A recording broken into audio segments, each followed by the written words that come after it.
গাছ দেখতে পাচ্ছ এখানে আমার বউ রান্না করছে। চলো আজকে দেখি কি রান্না করছে। ও বাবা, এখনো রান্না হয়নি?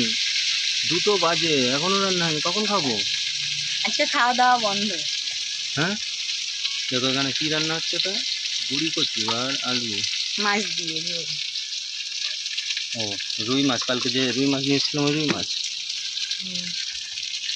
রুই মাছ দিয়ে হবে। আর ওটা পেঁপের ঘ্যাট। পেঁপে না, চাল কুমড়ো। ও, চাল কুমড়ো, সরি। তো সবাই চ্যানেলটাকে সাবস্ক্রাইব করে দাও। টাটা, বাই বাই, সবাই ভালো করে। গাছ দেখতে পাচ্ছ এখানে আমার বউ রান্না করছে। চলো আজকে দেখি কি রান্না করছে। ও বাবা, এখনো রান্না হয়নি? 2টো বাজে, এখনো রান্না হয়নি। কখন খাবো? আজকে খাওয়া দাওয়া বন্ধ। হ্যাঁ, দেখো এখানে কি রান্না হচ্ছে। এটা গুড়ি কচু আর আলু। মাছ দিয়ে ঝোল। ও, রুই মাছ। কালকে যে রুই মাছ নিয়েছিলাম ওই রুই মাছ।